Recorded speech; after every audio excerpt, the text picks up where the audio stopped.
नमस्कार। स्त्रीकाल YouTube Facebook live में आपका फिर से एक बार स्वागत है। आप ये कार्यक्रम स्त्रीकाल के यूट्यूब फेसबुक पेज पे और यूट्यूब चैनल पे और वेबसाइट पे देख सकते हैं हमारे www.strikal.com। आप हमारे यूट्यूब चैनल से जुड़े, सब्सक्राइब करें, शेयर करें। यह कार्यक्रम आज स्त्रीकाल और अंबेडकर नामा संयुक्त रूप से कर रहा है। पिछले दिनों अंबेडकर फाउंडेशन दिल्ली में एक कार्यक्रम में जेएनयू की कुलपति शांति धुलपड़े ने कहा कि कोई भी देवता ब्राह्मण नहीं है। उनका कहना था कि तमाम देवता ब्राह्मणेतर समुदाय से आते हैं। उन्होंने शिव का एक उदाहरण दिया और कहा कि शिव या तो आदिवासी हैं, उनके कपड़ों के हिसाब से देख सकते हैं, या एससी हैं। स्त्रियों के बारे में भी उनका स्टेटमेंट आया। उन्होंने कहा कि उनकी कोई जाति नहीं होती है, जाति से वे शूद्र होती है। उन्होंने कहा कि उनकी जातियां उनकी शादी के बाद तय होती हैं। उसके तुरंत बाद एक दिन बाद वे अपने बयान पर सफाई देती हुई नजर आई और उन्होंने सनातन धर्म कोट एंड कोट तो सनातन धर्म की काफ़ी तारीफ की और यह भी कहा कि वे बाबा साहब अम्बेडकर के ऊपर बोल रहे थे, उनके विचारों को रख रही थी। हालांकि किसी विचार को जब आप रेफर करते हैं और किसी कार्यक्रम में किसी विषय पर आप बातचीत करने जाते हैं तो वो आपकी भी बातचीत जरूर होती है। यहाँ मुझे कई बार लगता है, हमारे आज पैनल में जो विद्वान पैनल है, हमारे साथ प्रोफेसर रतन लाल हैं, अम्बेडकर नामा के फाउंडर, संस्थापक और इतिहासकार। हमारे साथ छाया खोबरागड़े होंगी थोड़ी देर में और नूतन मालवी होंगी। नूतन मालवी खास तौर पे देवताओं के जाति के प्रसंग में जानती समझती रही है। कई बार हमारे यहाँ आकर इस पर बात भी हुई है, तो उस पर भी बातचीत करेंगे। मैं ये मानता रहा हूँ कि कई बार जो रिप्रेजेंटेशन है, जो प्रतिनिधित्व है, उसका असर विचारों पर भी पड़ता है, सिस्टम पर भी पड़ता है। शांति धुलपड़े वो आती हैं मूलतः ओबीसी समुदाय से, तो इस लिहाज से भी जो वैचारिकी है वो प्रभावित होती है। और एक खास बात यहाँ मैं नोट करा दूं, उन्होंने भारत सरकार का जो अभी संयुक्त परीक्षाएं ली जाती हैं तमाम यूनिवर्सिटियों के एक साथ, शायद CUT कहलाता है वो, या बताएंगे CUCET कहलाता है, तो उसको लेकर के भी उन्होंने कहा था कि एक बयान दिया था जो कि भारत सरकार या UGC के खिलाफ वो बयान कहा जा सकता है कि इससे विश्वविद्यालयों की जो अपनी खासियत होती है वो प्रभावित होती है। और आप हम सब जानते हैं कि जेएनयू का अपना एक दावा रहा है, जेएनयू के बारे में कहा भी जाता है कि जेएनयू एक अलहदा विश्वविद्यालय है, वो जेएनयू के कुलपति है। खैर, तो आज की बातचीत में रतन भाई आपका बहुत बहुत स्वागत है और नूतनता जी आपका भी बहुत बहुत स्वागत है। नूतन जी और जय भीम। जय भीम। तो अंततः बाबा साहब अम्बेडकर के हवाले से ही सही, वो उन्होंने बयान में सफाई देते हुए कहा और एक सच्ची बात तो कह गई है। हालांकि ये है क्या, एक तरफ आरएसएस का भी एक एजेंडा है कि वो जो आदिवासी हैं, दलित समुदाय है, पिछड़ी जातियों को अपने साथ जोड़े, उनके देवताओं को भी अपने साथ जोड़े, तो एक एजेंडा भी है। और इनका एक बैकग्राउंड बताया भी जाता रहा है कि वो एक जुड़ाव है संघ परिवार से। तो क्या वो उस एजेंडे के तहत था? यदि एजेंडे के तहत होता तो सफाई नहीं आती। तो रतन भाई ये है क्या? देखिए, पहले आरएसएस को समझिए। आरएसएस के मूल में है ब्रह्म राष्ट्र, वर्ण राष्ट्र स्थापित करना, ये लक्ष्य है। और उसको पाने के लिए तरह तरह की लीलाएं करती रहती हैं। वो कई रूप धारण करती हैं। शब्दों का चयन उस तरह से होता है, फ्रेज इस्तेमाल करेंगे उस तरह से होता है। मतलब सब लीलाएं उनकी चलती रहती है। अभी आरएसएस तिरंगा को लेकर इतना हंगामा हुआ सोशल मीडिया पर, और देखिए आखिर तिरंगा उन्होंने लगा ही लिया। तो पहले उसको बॉयल होने देते हैं, है ना, मामला गर्म होने देते हैं, उसके हिसाब से अपनी पोजीशनिंग करते हैं। तो यह अकारण नहीं है और बगैर कॉन्टेक्स्ट के नहीं है कि योगी आदित्यनाथ भी बोले थे कि हनुमान जी दलित हैं, और आज जेएनयू की वाइस चांसलर कह रहे हैं कि शिव शूद्र है, एससी ने शूद्र। मैंने सोशल मीडिया पे ही पढ़ा है, बाद में बुद्ध के बारे में उन्होंने कहा कि वो आदिवासी समुदाय से लगते हैं और शुद्ध एससी बोला हूं, एससी भी बोला। अच्छा, एससी भी बोला, ठीक है। महिलाओं को वो मेरे हिसाब से, जी देखिए इतिहास का पठन पाठन, समाज शास्त्र का पठन पाठन या किसी भी विषय का जो पठन पाठन होता है वो स्टैटिक नहीं होता है। बाबा साहब अंबेडकर से पहले भी लोग राजेंद्र लाल मित्रा और काशी प्रसाद जायसवाल तमाम लोग लिख रहे थे। राजेंद्र लाल मित्र ही लिखने वाले हैं कि ब्राह्मण गाय खाते थे। तो बाबा साहब ने जो लिखा अपने समय काल के संदर्भ में लिखा, उसके बाद इतिहास का चक्र आगे बढ़ चुका है, बहुत सारे और नवीनतम शोध आ चुके हैं। मैं कोट कर रहा हूं आर.एस. शर्मा। आर.एस. शर्मा जाने माने इतिहास है, कोई इंट्रोडक्शन की जरूरत नहीं है। अर्ली मिडिएवल इंडियन सोसाइटी पे उनकी किताब है, उस किताब को पढ़ा जाना चाहिए कि आखिर ये देवताओं की दुनिया में जो पूरा एक एक्सप्लोजन है, संख्या अचानक बढ़ जाता है, वो कैसे बढ़ता है। मैं जेएनयू के वाइस चांसलर के स्टेटमेंट से कि शिव शूद्र है, मनुस्मृति में महिला भी शूद्र है, शादी होने से उसकी जाति बदलती है, मैं इससे सहमत हूँ। मनुस्मृति के खिलाफ भी बोला उन्होंने, मनुस्मृति के खिलाफ भी बोला उन्होंने जी। हाँ हाँ हाँ, मैं तो शिव पे तो सहमत हूँ, महिला वाले इशू पे सहमत हूँ। आप अगर संजीव भाई अगर मुझे सुन रहे होंगे आप कई वर्षों से, तो मैं लगातार ये बात जो है आदिवासियों और दलितों के बीच उठाता रहा हूँ कि आप जो है अपने इष्ट देवों की, अपने कुल देवों की घर वापसी कराओ, घर वापसी कराइए। बात सही है, इंटरप्रिटेशन अलग अलग है। मेरा इंटरप्रिटेशन कुछ और है, जेएनयू की वाइस चांसलर है, उनका इंटरप्रिटेशन, उनका मकसद कुछ और होगा। आप देखिए, रामशरण शर्मा की किताब का मैंने जिक्र किया, वो लिखते हैं कि अर्ली मिडिएवल टाइम्स में जब ब्राह्मण, मैडम थोड़ा सा आप स्थिर कर ले कैमरा, कैमरा स्थिर कर ले। उन्होंने हाथ से पकड़ा हुआ होगा जी। अच्छा, किताब पे रख दें कि वो लिखते हैं कि अर्ली मिडिएवल टाइम्स में जब ब्राह्मणों को लैंड ग्रांट्स दिया गया, ज्यादातर लैंड ग्रांट्स ट्राइबल एरियाज में दिया गया, और ट्राइबल एरियाज में दिया गया, ब्राह्मण वहां पे खुद खेती नहीं कर सकते थे, तो उनको खेती करने के लिए जो है, खेती कराने के लिए सस्ते दर पर श्रमिक चाहिए। तो उन्होंने ट्राइबल लोगों के साथ कैसे तालमेल बैठाया कि ट्राइबल जो चीफ होते थे उनको क्षत्रिय बनाए, और जो बल्क ऑफ पॉपुलेशन है उसको शूद्रा में कन्वर्ट किया।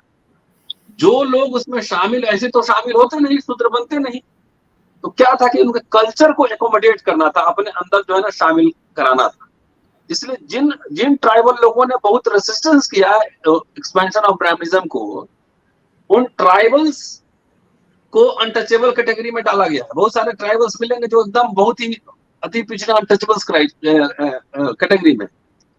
तो जब एसिमिलेशन हुआ ब्राह्मणिकल कल्चर के साथ, तो ऐसे तो उनके खेत में काम करने जाते नहीं, मठ और मंदिर के खेत में जाते नहीं, तो उनके कल्चर को एसिमिलेट कर लिया गया। उनके देवी देवताओं को ब्राह्मणिकल पैंथियन, जो देवलोक है ब्राह्मणवाद का, उनके देवी देवताओं को उसमें एकोमोडेट किया गया। हजारों की संख्या में 33 कोटि बात आप करते हैं, 33 कोटि है क्या भाई? ऋग्वेद में तो इंद्र इंपॉर्टेंट है, 2-4 देवताओं के, इंद्र वरुण अग्नि यही है, वहां तो शिव बहुत ही नजर नहीं आ रहे हैं। तो अब तो अमीश या क्या वो जो मिथकों का की व्याख्या करते हैं, तो वो कहते हैं कि 33 कोटि 33 प्रकार है, कोटि करोड़ नहीं है, आजकल ये कहा जा रहा है। तो कोटि की व्याख्या वही बता दें, कोटि का मतलब करोड़ होता है या कोटि का मतलब प्रकार होता है, जरा उन्हीं के डिक्शनरी से जरा ढूंढ के बता दिया जाए, उन्हीं के किताबों से। बहरहाल वैदिक ग्रंथों की तरफ जाना चाहिए उन्हें जी। हाँ, बहरहाल अच्छा 33 प्रकार ही क्यों है? उसमें प्रकार बढ़े नहीं है क्या? हम उनसे अगर पूछेंगे कि पन्ना में जो डायमंड माइंस है, उस माइंस में सुरक्षा देवी भी एक देवी है, सुरक्षा बकायदा हमने देखा है वहां जाके, तो उसको कौन से कैटेगरी में रखी? दो लोग महाराष्ट्र से हैं, मरी माई मिलेंगी। संतोषी माता नहीं आई है जी, संतोषी माता फिल्म ने बनाया संतोषी माता। पॉइंट है, समझिए बात, शिव वाकई ब्राह्मणिकल डेटी नहीं है। आज भी ट्राइबल एरियाज में ट्राइबल लोगों के देवी देवता का फिक्टिशियस हिंदूकरण किया जा रहा है कि नहीं किया जा रहा है? यस नो किया जा रहा है ना। वनवासी कल्याण आश्रम के द्वारा हर, देखिए पूजक तो पूरा सब आर्यों के आने से पहले भी इस देश के लोग पूजक रहे कि नहीं पूजक रहे? हड़प्पा सभ्यता में प्रोटो शिव मिला है कि नहीं मिला? मिला ही है ना। तो लोग प्रकृति पूजक रहे हैं, नदी पहाड़ जंगल की पूजा करते रहे हैं। जब ब्राह्मण संस्कृति से जब इनकाउंटर हुआ, ब्राह्मणों ने सबको मिला लिया। इसलिए मैं देवियों का नाम बताता हूँ, परमेश्वरी, डोमनी, घासमरी। ये कैसा नाम है? ये कोई आर्यन नाम तो है नहीं। और इसी तरह जातियों की भी, डोंगेश्वरी के लिए तो बौद्ध देवी कहा जाता है, डोंगेश्वरी है जी। तो नटरशेल में कि हम, मुझे लगता है कि जेएनयू के वाइस चांसलर ने शिव के बारे में तो सही कहा है। अब यहाँ पे जितने ट्राइबल्स और दलित्स और बैकवर्ड्स हैं, ये रतन भाई, मैं तो इसका स्वागत करना चाहता हूँ और ये मानता हूँ कि ओबीसी समुदाय से वो आती हैं, तो भले ही मजबूरियां और भी होती हैं कई तरह की, लेकिन जो कहा उन्होंने वो जी। और एक चीज और हुआ है, आप 2 मिनट और आपसे बात करके फिर नूतन मालवीय और उनसे बात करते हैं। एक चीज और हुआ कि जो एसिमिलेशन की प्रक्रिया है वो तीनों, मतलब शैव परंपरा, शाक्त वाली परंपरा और वैष्णव परंपरा, इन सबको, और बुद्ध को तो मिटाने की कोशिश, असिमिलेट करने की कोशिश, ये सब कुछ हुआ। उसमें देवी देवताओं के आपस के शादियां भी कराई गई, जबकि वो अलग अलग परंपराएं रही। डीडी कौसम्बी, दुर्गा और फिर यहाँ एक विवाद हो जाएगा, मैं नाम नहीं दूंगा, लेकिन पति पत्नी के रिश्ते में दिखाया है रतन भाई। जी जी, वो सब कुछ है भाई। अंबेडकर नामा पे इतने सारे वीडियोज शिव ब्रह्मा कृष्ण को लेकर हमने बनाए हैं डॉक्टर अंबेडकर के हवाले से।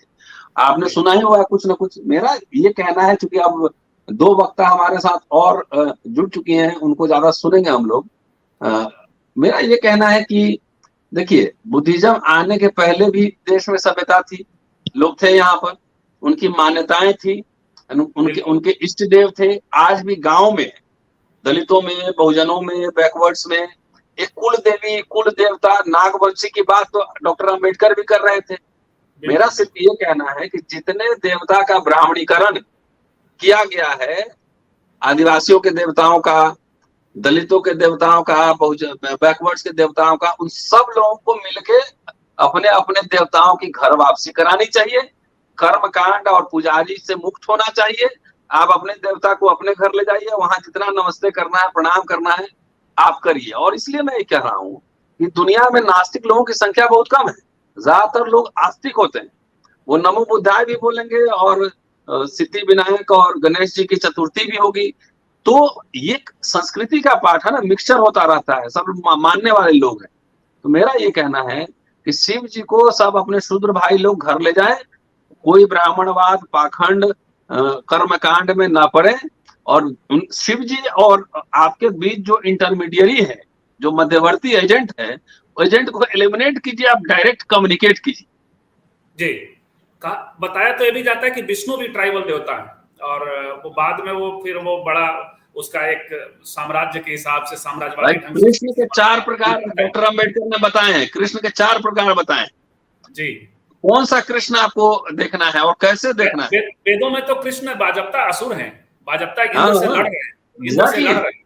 इंद्र जहां पुरंदर है, इंद्र जहां पुरंदर है, बांध तोड़ने वाला है, वहां जो है वो कृष्ण सभ्यता के बचाव में खड़े होते हैं, लड़ते हैं। तो ये जो वाइस चांसलर है जिन्होंने कहा, वो ओबीसी समुदाय से भी आती हैं और स्कॉलर हैं। तो ये क्या आप देख रही हैं? एक तो देवताओं को लेकर के आपका भी काम है, और आप तो एक तो ये शेयर करें कि वो क्या कह रही हैं कि सभी देवता गैर ब्राह्मण हैं, कोई भी देवता ब्राह्मण नहीं है। और स्त्रियों के बारे में भी कहा कि स्त्रियों की कोई जाति नहीं होती, शूद्र होती हैं स्त्रियां, शादी के बाद जाति, वो पैट्रियार्की की एक व्याख्या है एक तरह से। बाद में उन्हें सफाई देनी पड़ गई।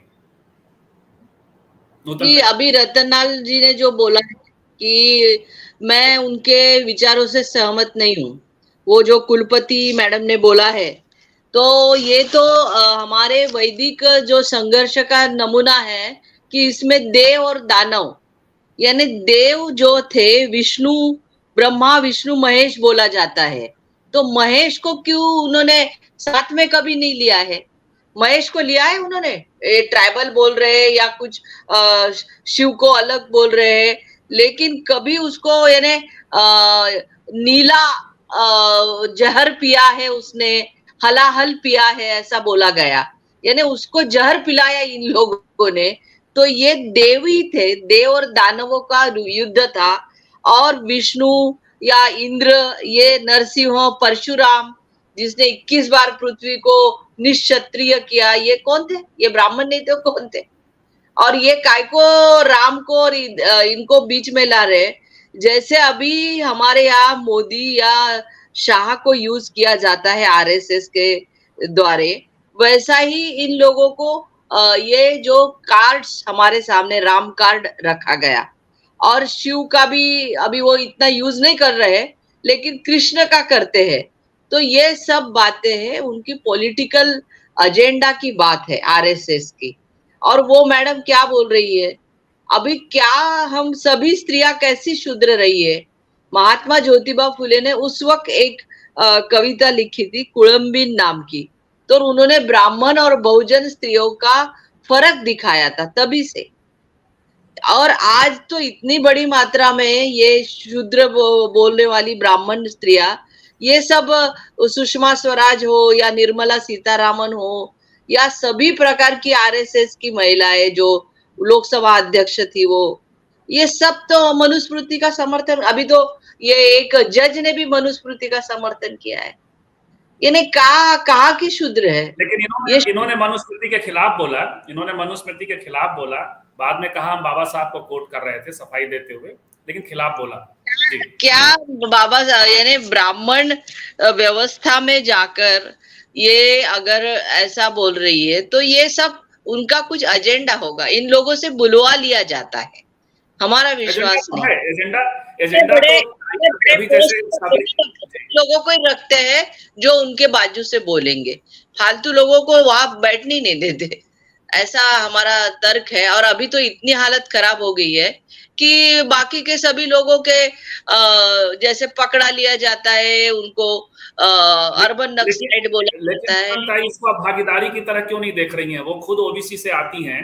अभी भाजपा के एक नेता ने एक मैं बात आपसे शेयर करूं, संजीव, दलित बोल के तुम आठवले को अपना समझ सकते हो या राष्ट्रपति को अपना, द्रौपदी मुर्मू को आदिवासी समझ सकते हो? नहीं, मैं नहीं मानती ये बातें। ओबीसी रहने से क्या मोदी या अमित शाह? एक शेयर करूं, मध्य प्रदेश में एक नेता ने, अति पिछड़ा नेता ने पूजा पाठ, धर्म और ब्राह्मणों के खिलाफ बोला, बाद में हालांकि उनको ऊपर से तो ये भागीदारी, जो भागीदारी है, उस भागीदारी को आप क्यों नहीं है उसका फर्क मानती हैं इसे? भले ही वापस आ जाए, अगर वो ज्यादा ये उनके खिलाफ बोलेगी तो वो कुलपति नहीं रह सकती है, ये ऐसी व्यवस्था है। यदि द्रौपदी मुर्मू देखो या अपना राष्ट्रपति, दलित राष्ट्रपति, क्या करवाया उनके हाथ से? उन्होंने बलात्कारियों को छुड़वाया। ये बातें हो रही है हमारे देश में, ये किस तरफ जा रहे हैं हम लोग? मैं नहीं मानती कि ये कुछ बोल के कुछ होता है। एक करेक्शन कर दें, उसमें जो राज्य सरकार का निर्णय है उसमें राष्ट्रपति का कोई रोल नहीं होता, वो हर साल समीक्षा, फिर भी विरोध कर सकते हैं ना, ऐसा कैसा नहीं बोल सकते हैं? महिला राष्ट्रपति बोल सकते, महिला राष्ट्रपति बोल, एक प्रेग्नेंट लड़की को बलात्कार होके उस पर 20 साल वो लड़ाई उसने की और बाद में वो उसको न्याय मिला, और अब न्यायालय ने बलात्कार किया होता, बिल्कुल यहाँ राष्ट्रपति ने हस्तक्षेप किया होता तो बड़ी बात होती। और जिस तरह राष्ट्रपति नहीं कर, महिला राष्ट्रपति होकर भी, जी बिल्कुल, किसी ने नहीं, एनसीडब्ल्यू ने किसी ने नहीं बोला। हाँ, तो इसलिए मैं ये सब जो अभी बड़े बड़े बातें चल रही है, हमारे यहाँ की संविधान की धज्जियां उड़ाने की बातें चल रही है सब जगह, और बाबा साहब का क्या कोट करे, बाबा साहब जीवन में लाना चाहिए, ये बातें तो सब लोग करते हैं। बाबा साहब कहाँ गए? गायब हो गए हमारे देश से, उनका संविधान खत्म कर रहे हैं, ऐसा मैं मानती हूँ। छायाताई, तो ये क्या है? ये एजेंडा है या भागीदारी का असर है? और यदि भागीदारी का असर है तो फिर माफी मांग ली गई, और एजेंडा है तब भी माफी मांगने की जरूरत नहीं थी। दोनों ही स्थितियों में मुझे थोड़ा इसमें विरोधाभास भी लगता है। माफी मतलब सफाई दी गई। छाया ताई आप अनम्यूट करें खुद को। अनम्यूट कर, अनम्यूट। जी जी नहीं, अभी ये म्यूट फिर हो गया, पहले हुआ था अनम्यूट। आप अनम्यूट करें। Unmute, unmute. आ रही आवाज? जी बिल्कुल। मेरे पास वो चल नहीं रहा तो ऐसी बात करती हूँ। तो बाबा साहब का एक किताब है, हिंदू धर्म की रीडर्स, ब्राह्मण शाही की हुआ को नाम की। उसमें बड़ी अच्छी बात बाबा साहब ने लिखी, मैं पढ़कर सुनाना चाहती हूँ वो लाइन्स, ताकि लोगों को भी समझे। वो कहते हैं कि ब्राह्मण ने यह भी नहीं सोचा कि वह दुर्गा को ऐसी वीरांगना बनाकर जो अकेली सभी सुनाई दे रहा? हाँ सुन रहे हैं आप। हाँ, असुरों का मान मर्दन कर सके, वे अपने देवताओं को भयानक रूप से कायरता का जामा पहना रहे हैं। ऐसा लगता है कि वे पौराणिक देवता आत्मरक्षा तक नहीं कर सके और उन्हें अपनी पत्नियों से याचना करनी पड़ी, वे आए और उन्हें संरक्षण प्रदान करें। मार्कंडेय पुराण में वर्णित एक घटना यह प्रकट करने के लिए पर्याप्त है कि वो ब्राह्मणों ने अपने देवताओं को कितना हिजड़ा बना दिया था। हिजड़ा शब्द यूज किया उन्होंने। राक्षसों का राजा महेश एक बार युद्ध में देवताओं को हरा सका। उसने उन देवताओं की ऐसी दुर्दशा कर दी कि वे समस्त पृथ्वी पर घूम घूम कर दर दर भीख मांगने लगे। इंद्र पहले उन्हें ब्रह्मा के पास लेकर गया और तब के शिव के पास, लेकिन क्योंकि ये दोनों दूसरे देवताओं की कुछ सहायता न कर सके तो वे विष्णु के पास पहुंचे और महामाया दुर्गा ने उन देवताओं को त्राण दिया। लास्ट का बड़ा इंटरेस्टिंग है, इसलिए पढ़ लेते एक बार। इस तरह के डरपोक देवताओं के पास कुछ भी सामर्थ्य आ ही कहां से सकती थी। जब उन्हीं के पास नहीं थी तो अपने पत्नियों को वे वहां कहां से दे सकते। यह कहना कि देवियों की पूजा इसलिए करनी चाहिए क्योंकि वो शक्तिशाली नहीं है, एक पहेली ही नहीं है बल्कि एक बेसिर पैर का कथन है। इस बात की खोज होनी चाहिए कि किस शक्ति का सिद्धांत का आविष्कार किस बात से किया गया। क्या ब्राह्मण ने देवियों की पूजा का कार्यक्रम इसलिए आरंभ किया कि उन्हें अपना धंधा चलाने के लिए एक नया माल मिल गया? ब्राह्मणों को देवियों के पूजा का कार्यक्रम इसलिए आरंभ किया कि उन्हें अपना धंधा चलाने के लिए एक नया माल मिल जाए। उन्होंने देवताओं को क्यों नीचे पटक दिया? ये बहुत महत्वपूर्ण मुद्दा मुझे लगता है कि विशेष कुलपति से ये बात बुलवा रहे हैं कि जो लोग धम्म के तरफ अभी लोग जा रहे हैं, बुद्धिज्म के तरफ लोग जा रहे हैं, तो उनको अपनी अपनी जातियों के देव देवताओं में ढकेल दिया जाए। हाँ, उनको उन जातियों के देव देवता में ढकेल दिया जाए, फिर से वो देव देवता करते रहे, वो अंधश्रद्धा में लिप्त रहे और जो देश में चल रहा है उसके खिलाफ बातें न करें। कावड़ यात्रा करते रहे, वो देव साधु संत के गिरियारोहण करते रहे, देव देवता के पास जाके हिमालय जाए, फिर नदियों में डुबकी मारते जाए। तो एक महिला ये कह रही, बाप रे, कुलपति कह रहे, तो ये स्टूडेंट के पास भी ये हमारा चला जाएगा कि चलो हमारी कुलपति कह रहे हैं कि ओबीसी की देवता ये है, आदिवासी की देवता ये है, हम विष्णु की पूजा करेंगे, हम दूसरे विद्यार्थी जो आदिवासी वो शंकर की पूजा करेंगे। अब ये बीच में आया कहाँ से? सब्जेक्ट कौन सा था उनका? सब्जेक्ट अलग था। और वो आप 5-7 मिनट और रुके रतन भाई, एक बार और बात करके फिर जी आप जा सकेंगे। जी हाँ छाया थे, आप जारी रहें।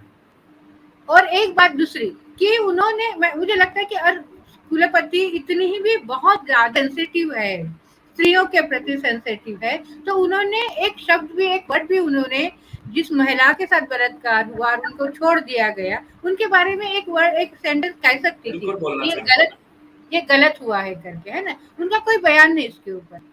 पूरे देश में ये इस तरह का अगर कुलपति बयान दे देती तो पूरे देश में एक बात छिड़ जाती थी कि चलो उन्होंने बोला है करके। मुझे लगता है संजीव और पता नहीं रतन लाल जी क्या बात कर चुके, मुझे पता, मैं सुन नहीं पाई उनको पूरा, लेकिन मुझे एक बात लगती है कि इनके माध्यम से स्टूडेंट्स में ये बात फैलाई जाए कि अपने अपने देवता और देवियों में खुश रहे। और मैं हम लोग बहुत बार सोचते हैं कि वो जो बात पुरुष, ब्राह्मण पुरुष नहीं बोल पाते, वो स्त्रियों के माध्यम से बोलना चाहते हैं। तो बाबा साहब ने ये भाव किया था कि देवियों को क्यों लाया जा रहा है ना।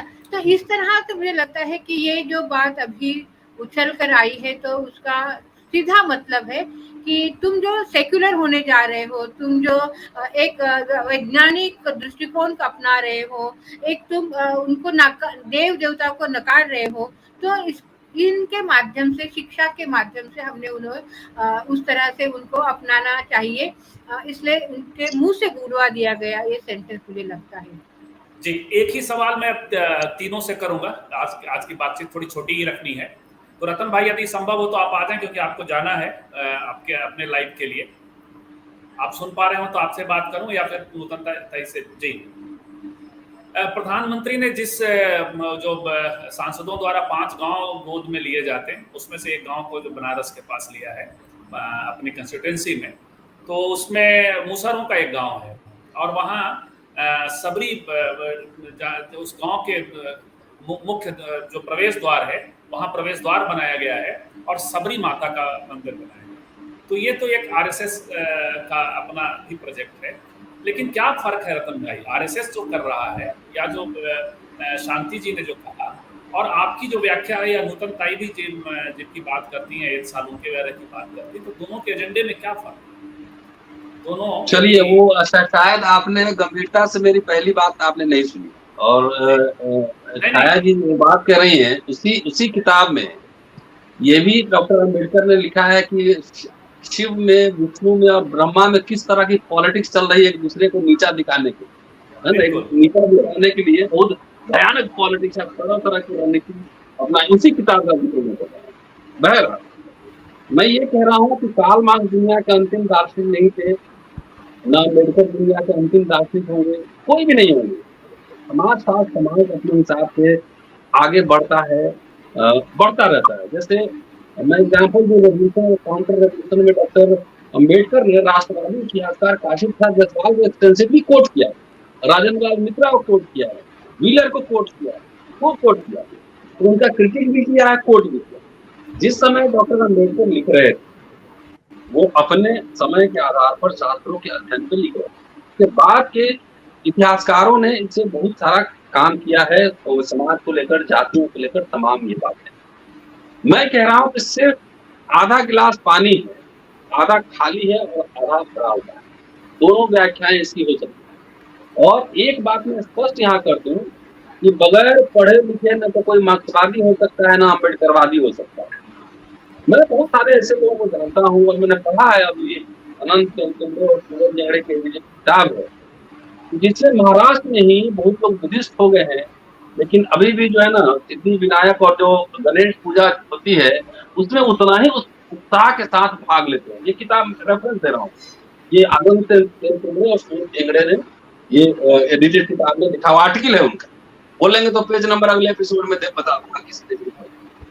मेरा यहाँ बहुत ही विनम्र आग्रह ये है कि बुद्धिज्म जो है, बुद्धिस्ट भी कोई आसानी से नहीं बन सकता है। सिर्फ नमो बुद्धाय कह लेने से कोई बुद्धिस्ट नहीं हो सकता है।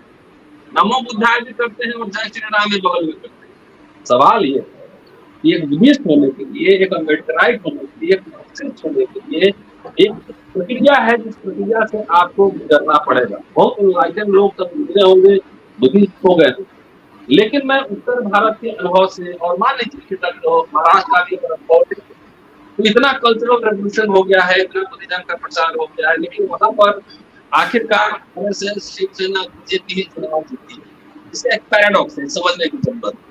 खैर उसमें नहीं जाऊंगा राजनीति में अभी, लेकिन कल्चर में बात करूंगा कि रिचुअल से बहुत सारा काम हुआ है, ट्राइबल्स से बहुत सारा काम हुआ है, दलित के ऊपर बहुत सारा काम हुआ है कि बुद्धिज्म के आने के पहले भी भारत में, आर्यों के आने के पहले भी भारत में सभ्यता थी, हड़प्पा सभ्यता थी। वहां के अवशेषों का अध्ययन करेंगे तो वहां पे भी आप देखेंगे प्रोटोस्टिवा टाइप का कुछ है, उसके आगे लोग नीली झुके हुए हैं, आस्था कर रहे हैं, पूजा कर रहे हैं, पीपल ट्री है, कई देवियां हैं, नर्तकी हैं, तमाम आर्ट और क्राफ्ट वहां पे है।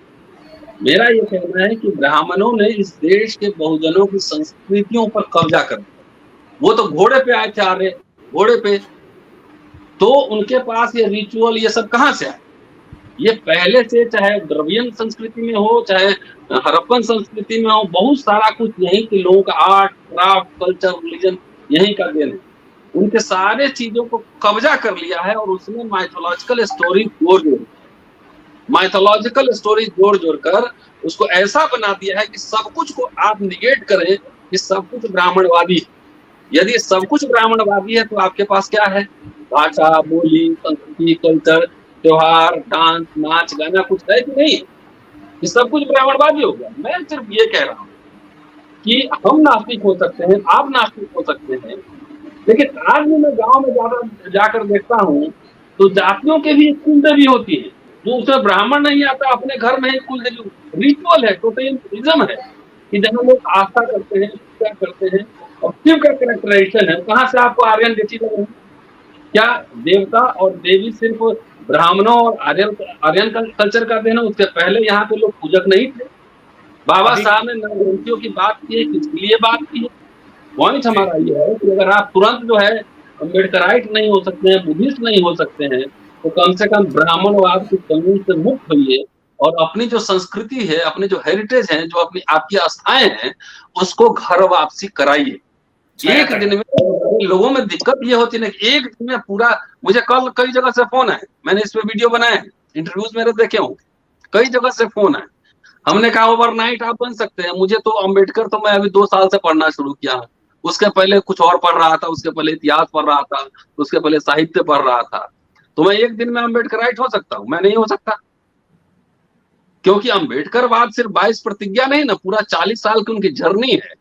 वो कोलंबिया से लेके, उसके पहले से लेके और लंदन यूनिवर्सिटी, भारत में आना, साहित्य पर लिखना, समाज शास्त्र पर लिखना, अर्थशास्त्र पर लिखना, वो तमाम एक पूरी प्रक्रिया, हम कैसे ओवरनाइट हो सकते हैं?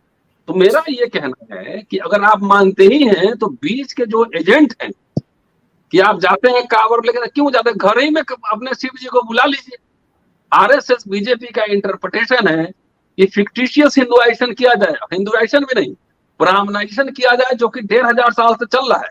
सारे आदिवासियों के एक एजेंडा भी है शिव चर्चा। अभी उत्तर भारत में घर घर में शिव चर्चा होती है, तो एक हिंदू चर्चा हो रही, शिव कथा हो रही। तो मैं कह रहा हूं कि आपके इंटरेस्ट और जो ब्राह्मणिकल फोर्सेस हैं उनके इंटरेस्ट अलग अलग हैं, जिनको एक रात में पूरा देश को बुद्धिस्ट बना देना है। मैंने तो नॉर्थ इंडिया में किसी को नहीं देखा घर घर जाकर प्रचार करते हुए। वो मिडिल क्लास लोग हैं। आप गया के रहने वाले संजीव जी, एक मिनट, आप गया के रहने वाले हैं और गया में लगातार जाता रहा हूं।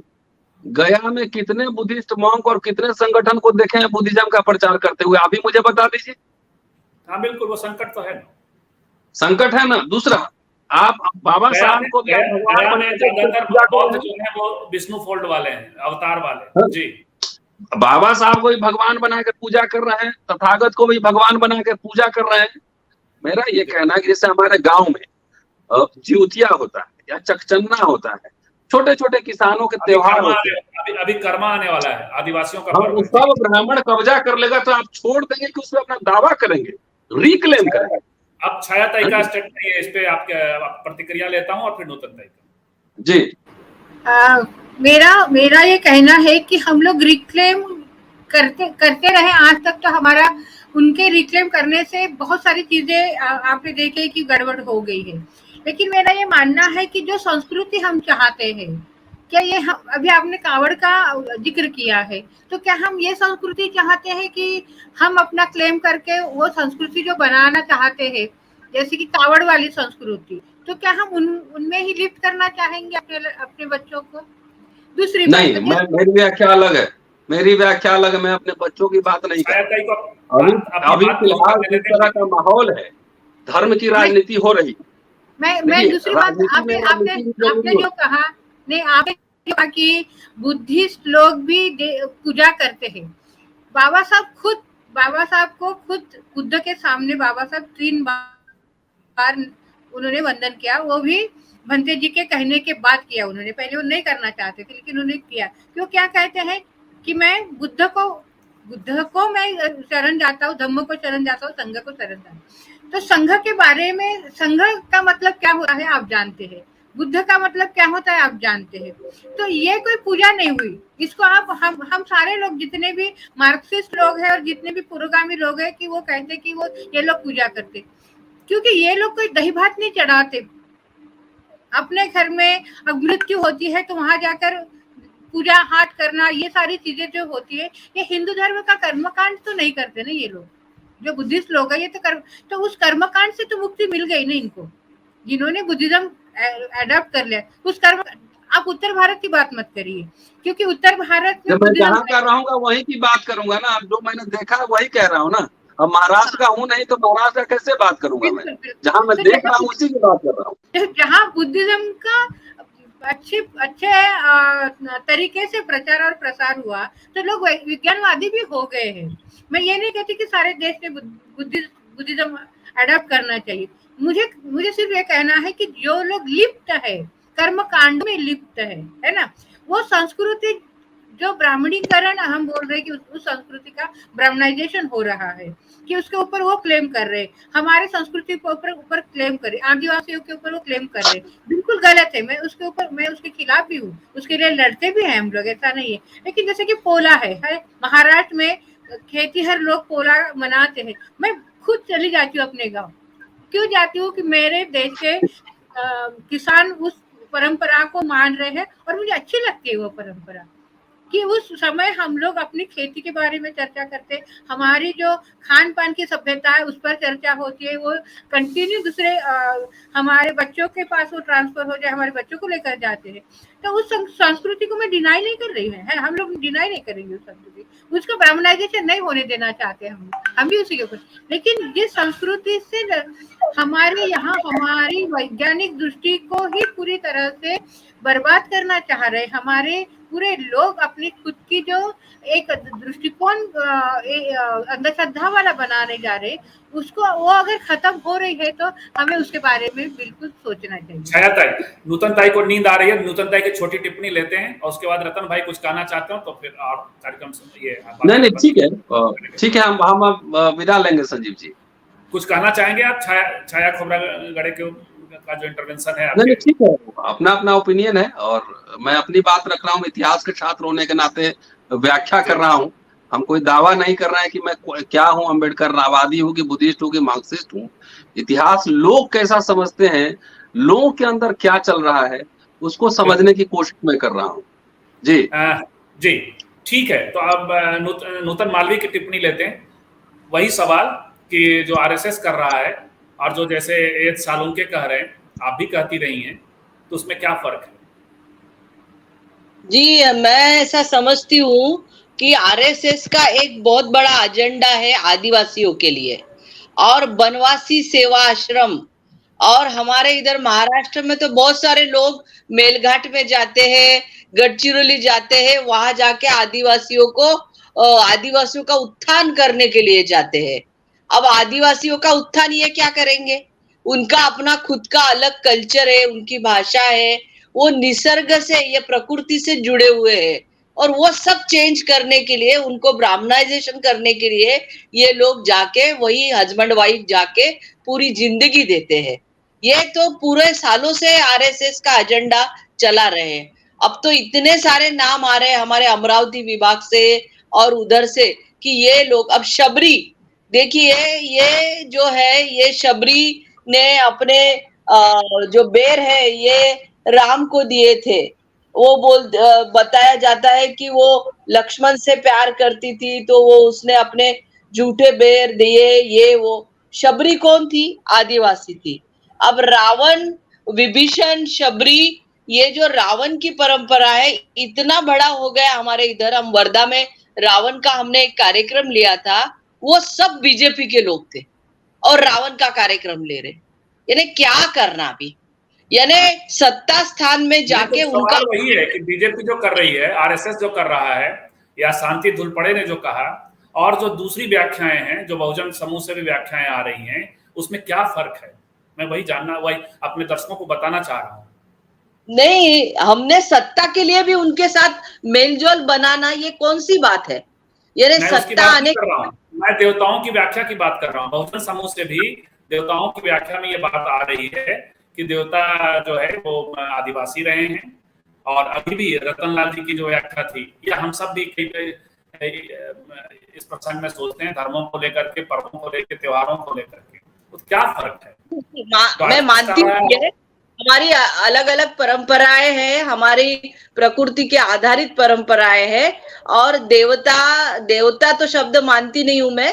ये सब पराक्रमी स्त्री पुरुष थे उस कालीन, तो उन लोगों को इन लोगों ने पूरा गलत तरीके से इतिहास में विकृतीकरण तो फिर करके, कोऑप्शन के लिए नूतन ताई, तो फिर कोऑप्शन के लिए आरएसएस के लिए एक फर्टाइल लैंड मिल जाता है। ऐसा भी तो हम देख सकते हैं, यदि हम इनको अपना पुरखे भी मान लें, तब भी वो उनका भी तो एजेंडा वही है कि हम उनसे जुड़ जाएं, शिव से जुड़ जाएं, सबरी से जुड़ जाएं, अलग अलग जाति समूह जुड़ जाएं, उनका भी तो एजेंडा वही है। हाँ वो एजेंडा है उनका, लेकिन वो एजेंडा उनका जो है वो उनको खत्म करने का है। हमारा ऐसा है कि हम उनको जीने का एक सुंदर आनंद देने के लिए हम उनको ये नॉन वायलेंट वाला बुद्ध, या हमको इस क्रांतिकारी परंपराओं से उनको जुड़वाना है। अभी हम गढ़चिरौली भाग में गए थे, वहां देखा इतनी सुंदर आदिवासियों की परंपरा है कि गाय का दूध भी बछड़े को नहीं पीने देते वो। नहीं, सिर्फ गाय का दूध बछड़ा ही पीता है, बछड़ा पीता है, आदमी पीता नहीं है। यानी अलग अलग नैसर्गिक परंपरा है। शादी की उनकी गोटू की परंपरा है, वो एक दूसरे को सम्मान करके एक दूसरे का साथी चुनना, एक दूसरे को जीवन भर का साथी चुनने का पूरा अधिकार देते हैं, जो हमारे संविधान ने दिया है। यानी ये सब बातें खत्म करने के लिए उन लोगों ने ये सब किया है, ऐसा मैं मानती हूँ। ये आरएसएस का एजेंडा है, बाकी कुछ नहीं है। और अभी तो अलग अलग एक टिप्पणी आ रही है कि एक बात बोलने दो, बौद्ध लोग जो बाबा साहब को मानते हैं उनको नहीं वो खत्म कर सकते, लेकिन वो मातंग, चमार या भंगी जो स्वीपर है, इन सब में घुस के अपना एजेंडा फॉलो कर रहे हैं। अभी यूपी में लोअर ओबीसी में जाके ये सब फैला रहे हैं। यानी उनको तरीका भी पता लग गया है, और वो भगवान सबको खाकर, धर्म वर्म कुछ नहीं है, उनको सिर्फ अपना सत्ता का नियोजन करना है, सालों साल सत्ता होनी है उनको, बस जी। बाकी कुछ। हालांकि कभी हम लोग इस पर बातचीत करेंगे कि जब हम भी शब्दावली हमारी और एजेंडा हमारा अलग हो, लेकिन यदि काम एक ही दिशा में, एक ही तरीके से देवताओं के विश्लेषण की तरफ जा रहे हैं, तो कैसे अलग समाज बन सकता है। और आरएसएस को सिर्फ कोसने भर से चीजें नहीं होंगी। लेकिन फिलहाल सालनी आर्यालाल की टिप्पणी है, बाबा साहब की बात से ऐसा लगता है कि पंडित नेहरू भी इत्तेफाक रखते थे जब वे अपनी पुस्तक डिस्कवरी ऑफ इंडिया में कहते हैं कि मंदिर, देवी पूजा और मूर्तियों की आराधना पुराने वैदिक धर्म में नहीं पाए जाते, और संभव है कि यह सब अवैदिक जन प्रथाओं की देखा देखी बाद में हिंदू धर्म में अपनाए गए। इसके लिए भारत एक खोज के शुरुआती एपिसोड्स को भी देखा जा सकता है। बिल्कुल। और एक टिप्पणी है, हमें तो लगता है नास्तिक रहना सबसे अच्छा है, तार्किक ढंग से सब चीजों पर विचार किया जाए, आस्था से नहीं। बिहार में दुसाध लोग राह बाबा की पूजा करते हैं, हमें लगता है आखिरकार अंधविश्वास ही बढ़ेगा। हमें अपने पूर्वजों के सम्मान समारोह के साथ याद करना चाहिए, आडंबर पूजा पाठ के साथ नहीं।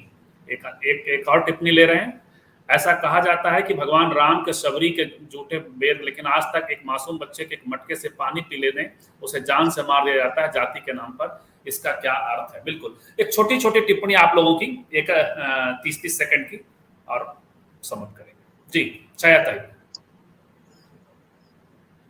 अनम्यूट करिए। 30-30 सेकंड की छोटे छोटे टिप्पणी, अनम्यूट करें। अनम्यूट करा, अनम्यूट। अपनी खुद की परिभाषा करना हमें बहुत जरूरी है कि हमारी मतलब दैववादी भूमिका अलग होनी क्या है, हमारी दैववादी भूमिका है या नहीं है, उस पर भी विचार मंथन होकर हमारी परिभाषा उस पर भी बिल्कुल आनी चाहिए। दूसरी बात कि नास्तिक और आस्तिक का जो फर्क है, हमेशा बताया जाता है कि मतलब देव देवता मानने वाले लोग नास्तिक होते हैं और जो नहीं मानते वो आस्तिक होते, लेकिन उसके परे जाकर भी, जैसे कि पूरे यूरोप में और अमेरिका में, हम पूरे वर्ल्ड में देखेंगे तो क्या उनकी भी परंपरा रही थी? उनकी उनकी संस्कृति नहीं थी कि इस तरह की? बहुत अवडंबर थे उनके अंदर, कितने ज्यादा अवडंबर थे कि वो छुआछूत भी उनके अंदर थी। पहले बाबा साहब लिखते हैं कि छुआछूत भी उनके अंदर थी, लेकिन ये सब उन्होंने खत्म नहीं की। क्या उन्होंने खत्म की? लेकिन उतनी ही मेहनत से हमें अपने जो सभी मानव समाज को उत्थान करने वाली जो संस्कृति रहेगी, उस संस्कृति को, जो हमारी पहले से संस्कृति, उस संस्कृति को लेकर हम उसको आगे बढ़ाकर लेके जा सकते हैं। लेकिन उसके उत्थान के लिए हमारी खुद की बहुत सारी काम करने की जद्दोजहद करनी पड़ेगी हमें। अगर हम नहीं कर पाएंगे तो ब्राह्मणाइजेशन होगा ही होगा, क्यों नहीं होगा? हम चर्चा करते रहेंगे और वो अपना काम करते रहे। हमने देखा कि हमारे नागपुर शहर के एक दंपति थे, वो आसाम में जाके बैठे, वो गए 88 में यहाँ से और लौट कर आए 2022 में। 88 के बाद डायरेक्ट वो 2022 में लौट के आए और वहां उन्होंने अपना वनवासी और ये सारे की सारी प्लानिंग, ऐसे पूरे समाज को दबाने के लिए उनके पास बहुत सारी यंत्रणा है, सिस्टम बनाई है उन्होंने। हम उनको कोशिश करें, कोई फायदा नहीं। हमें अपनी संस्कृति बनाने के लिए हमें अपना काम शुरू करना पड़ेगा। जी, 30 सेकंड 1 मिनट में अपनी बात कहें नूतन तक। जी, मैं समझती हूँ कि जैसे हमारे यहाँ बलात्कारियों को छोड़ा जाता है, उसके लिए एक महिला राष्ट्रपति कुछ नहीं बोल सकती। हमारे एक छोटे से बच्चे के पानी के लिए उसकी जान ली जाती है। और हमारा ये जातिवाद है, उसके लिए हमारे महामहिम लोग ऊपर बैठे हुए एक शब्द तक नहीं बोलते हैं। तो ये कौन सा शबरी वाला और कौन सा भगवान वाला ये वो सब करेंगे? ये सब अपनी व्यवस्था मनुस्मृति की लाने के लिए सब लोग अपनी इकट्ठा होके बड़े जोरों से काम कर रहे हैं, अलग अलग रूप में आके काम कर रहे हैं। और ये सब हम लोगों को पहचानने की जरूरत है, हम लोगों को बहुत सावधान रहने की जरूरत है। अभी हमने नफरत हटाओ भारत जोड़ो नाम का एक मिशन चालू किया है। आप सभी लोगों को ये बात समझना चाहिए, ये नफरत की बातें करने वाले, हिंसा वाले लोग, मार डालो काट डालो, ये वाले लोग हमको नहीं चाहिए। हमको अभी उस पर हम लोग बात करेंगे कि भारत जोड़ो अभियान क्या है और कैसे हम लोगों को अधूरा लगता है, उस पर बात करेंगे। नफरत के खिलाफ जी बिल्कुल। एक टिप्पणी है, अगर हम इस अंधे कुएं में उतरेंगे तो पढ़ाई लिखाई तो गई समझो। जैसे गोगा पीर को ही लीजिए, हमारे आदिवासी व दलित उनके सेनापति हैं और लगभग सारा उत्तर भारत 2 महीने तक यहाँ जान देने तक पर तुले रहते हैं और इनमें ज्यादा दलित ही होते हैं और खजाने का मालिक ब्राह्मण है। तो बिल्कुल एक संघर्ष है, सांस्कृतिक संघर्ष है। और आरएसएस के बारे में, आरएसएस के संगठनों के बारे में, आरएसएस से जुड़े लोगों के बारे में कहा जाता है कि वो सहस्रमुख, मतलब हजारों मुख से बात करते हैं। हजारों संगठन है, हजारों तरीके से बात होती है, उनका अपना एजेंडा है। लेकिन जो बहुजन समाज है वो भी अपने पौराणिकता को तलाशने की कोशिश कर रहा है, अपने पुरखों को तलाशने की कोशिश कर रहा है। रास्ते इसी में से निकलेंगे। इस पर कोशिश ये होनी चाहिए कि जो ताकत है, जो वर्चस्वशाली ताकत है, वो बहुजनों के अपने अभियान को कोऑप्ट ना कर ले। एक रास्ता ये भी है जो छायाताई कह रही है, नास्तिकता की बात कर रही है। हालांकि एक सवाल फिर भी बनता है कि क्या इतना बड़ा समूह नास्तिक हो सकता है, होता रहा? इस सवाल के साथ आज की बातचीत यहीं पे। कल फिर मिलते हैं किसी अन्य मुद्दे पे स्त्रीकाल यूट्यूब फेसबुक लाइव में। तब तक के लिए बहुत बहुत धन्यवाद। छायाताई और नूतनताई आपको भी जय भीम।